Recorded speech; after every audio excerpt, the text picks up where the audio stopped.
नमस्कार मित्र, स्वागत आहे तुमचं आजची मराठी कथा या आपल्या आवडत्या चॅनलवर. मला असं वाटतं की या चॅनलवर ज्या कथा मी सादर करतो त्या आपण एन्जॉय करत असालच, कारण ज्यांनी सबस्क्राईब केलं आहे त्यांचं खूप खूप धन्यवाद. पण ज्यांनी अजूनही सबस्क्राईब केलेलं नाही पण आपल्या चॅनलवरच्या कथा ऐकतायत त्यांचेसुद्धा मनापासून धन्यवाद. कारण ज्यांनी अजूनही सबस्क्राईब केलेलं नाही त्यांचं प्रमाण अजूनही 60% जास्त आहे. म्हणजे माझे प्रयत्न अजूनही कमी पडत आहेत. पण त्यांना हव्या तशा टोनमध्ये हव्या तशा प्रकारच्या कथा सांगण्यात मी कुठेतरी कमी पडतो आहे आणि ती कमी मी नक्की भरून काढेल. त्यासाठी मला तुमच्या प्रतिसादाची आपल्या कमेंटमध्ये अपेक्षा आहे. त्या प्रतिसादावरून आपण आपल्या चॅनलला ग्रो करण्यासाठी आणि त्याचा दर्जा सुधारण्यासाठी नक्की प्रयत्न करूया, जेणेकरून आपला चॅनलवरील जो परिवार आहे त्याची संख्या, त्याचा काउंट वाढवण्यास मला मदत मिळेल. सुरुवात करूया आजच्या कथेला. कथेचं नाव आहे मावशी योग आणि कथेचे लेखक आहेत श्रीयुत कौस्तुभ केळकर नगरवाला. रविवार निवांत. निवांत म्हणजे उशिरा 6:30. 6:30ला उठलो. आंघोळून पूजा वगैरे झाली. 7:15च्या सुमारास वर्तकांकडे 3-4 राऊंड झाले असतील तेवढ्यात पक्या टपकला. बाहेरच्या टपरीवर चहा. पक्या चहा ओढतो. फुर्र. पसंत आपणी आपणी. पक्या आज हवेत उडत होता. फोटो दाखवला. छान आहेत पक्या वहिनी. कुठल्या तरी मावस बहिणीच्या लग्नाला गेलेला पक्या. त्या पोरीला बघतो काय, ती त्याला आवडते काय, त्याची मावशी शब्द टाकते काय आणि पक्याचा साखरपुडा ठरतो काय. सगळं अवघड आहे. दर्दे दिल दर्दे जिगर. Single mingle. मावशी तिकडे बेंगलोरला. ताबडतोब बोलायला हवं मावशीशी. न जाणो माझ्या नशिबातही मावशी योग असावा. घरी आलो तर आई, बाबा आणि ती नुसते खिदळत होते सगळे. व कोण ती? सुंदरा मनामध्ये भरली. बाबांच्या मित्राची मुलगी आहे म्हणे. धारवाडवरून आली आहे. क्लासिकल सिंगर आहे म्हणे. इथल्या कर्नाटक संघात तिचा कार्यक्रम आहे म्हणे 2 दिवसांनी. आवाज बाकी गोड आहे. सहज बोलली तरी कान भरून येतात. मनमोकळं हसणं, मोतीदार दात, भुरभुर उडणारे केस, मोत्याचं कानातलं, गर्द गहिरे डोळे, सावली सलोनीच, पण तरीही चेहऱ्यावर जबरा कॉन्फिडन्स. चेहरा प्रसन्न. खूप जुनी ओळख असल्यासारखं मनमोकळं घडाघडा बोलणं. कानडी वळणाचे हेल काढून बोललेलं मराठी. सांगून सोडा की हो. आवडलीच आपल्याला. बाबांनी ओळख करून दिली. एवढा रात्रीचा प्रवास करून आलेली तरीही चेहरा प्रसन्न, कुठेही थकवा नाही. बेटा कावेरी, तू फ्रेश हो. कऊ घेऊन जाईल तुला दगडूशेठला. मनमे लड्डू फुट्या. उडत उडत आम्ही दोघं दगडूशेठला. सभ्य माणसासारखी गाडी चालवत होतो. औच. पुणेरी धक्का. तिने सहज खांदा पकडला. आधार कार्ड होता ना, जाम भारी वाटत होतं. दर्शन घेतलं जोडीने. जाता येता ती अखंड बडबडत होती. स्मोक करतोस का? ड्रिंक होतोस का? नॉनव्हेज खात असशील ना? तुम्हाला नाही सांगणार, पण तिला सांगितलं खरं पुरं. धारवाडला आमची मोठी जॉईंट फॅमिली आहे. तिला असं भरलेलं घर आवडतं म्हणे. येताना वैशालीमध्ये गेलो. नशिबानं जागा मिळाली. पोरगी खुश, मी दिल खुश. सीमा प्रश्न मी माझ्यापुरताच संपवून टाकला असं वाटायला लागलं.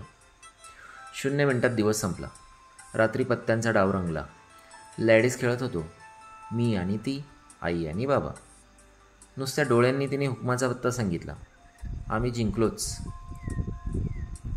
हा हुकमाचा पत्ता सोडूच नाही असं वाटू लागलं. मन वढाय वढाय. दुसऱ्या दिवशी आईच्या भिशी मंडळाची पार्टी. आई पहाटेच निघून गेली. 7 वाजता माझी पूजा आवरली. बाबा फिरून आले. तिनं हाक मारली. गरमागरम आप्पे, भन्नाट सांबार. आनंद पोटात माझ्या माईनं. 8च्या बसनं मी हिंजवडीत. दुपारी 1:30ला ती कंपनीत. माझी बुलेट उडवत हेल्मेट घालून हिंजवडी गाठलेली. भरगच्च टिफिन, गाजर का हलवा. सगळ्या गँगला आग्रह करून वाढला. बॉस सकट सगळ्यांशी घट्ट ओळख झालेली. कुणीतरी आग्रह केला. आडेविडे न घेता सहज गाणं गाऊन दाखवलं. काळजाला ड्रिल करणारा आवाज. उद्याच्या कार्यक्रमाला नक्की या असं सांगून गेली सगळ्यांना. 2:30 वाजता गाडी उडवत निघून गेली. तिचं हे अचानक येणं, सहज आपलंसं करणं भारीच. बॉस म्हणाला, उद्या सुट्टी घे. तिच्या कार्यक्रमाची गडबड असेल. आम्ही सगळे येऊ संध्याकाळी तिचं गाणं ऐकायला. हातात हात घेऊन म्हणाला, गोड आहे पोरगी, गो अहेड. मनका लड्डू पुन्हा एकदा टणटण फुट्या. दुसरा दिवस गडबडीत. बचकभर गजरे आणून दिले तिला. गाडीत घालून तंबोरा वगैरे एके साथ हॉलवर पोचलो. काय गायली आहे ती, लागा करेजवा कट्यार. कार्यक्रम संपला. CCDला जावं का? ती फोनवर तिच्या आईशी बोलत होती. मी जवळ पोचलो. तिने एकदम कानडीत बोलायला सुरुवात केली. फोन झाला. तिचा चेहरा उतरलेला. फारसं काहीही न बोलता आम्ही घरी आलो. ती बाबांशी बोलली, ठीक आहे, कौ सोडेल तुला गाडीतून. तुझी काकू येईल बरोबर. सकाळी 10 वाजता नवं सह्याद्रीत पोचायचं आहे. तू हाफ डे टाक रे उद्या. काही नाही, आनंदाची बातमी. आमच्या कार्यक्रमाला संगोराम आलेला. हिच्या बाबांचा आणि माझा कॉमन मित्र. त्याच्या मुलासाठी मागणी घातली आहे कावेरीला. उद्या सकाळी दाखवण्याचा कार्यक्रम आहे. आज पत्ते नकोत, लवकर झोपूयात सगळे.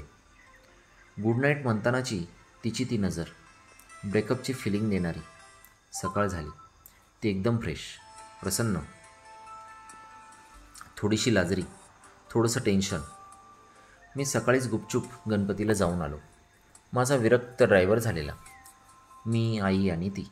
दिलाचे 1000 तुकडे कसेबसे फेविकॉकनं जोडले आणि नवसह्याद्रीच्या दिशेने गाडी खुरडत खुरडत निघाली. माझ्या चेहऱ्याचा सुनील शेट्टी झालेला. हे म्हणा बंद दगड. तिला याचं काहीच नाही. जणू ती या गावचीच नाही. बरोबर, ती धारवाडची ना. पुण्याची गणना कोण करी. म्हात्रे पुलापाशी आलो आणि अचानक, प्लीज प्लीज गाडी मागे फिरव. एक गोष्ट विसरली प्लीज.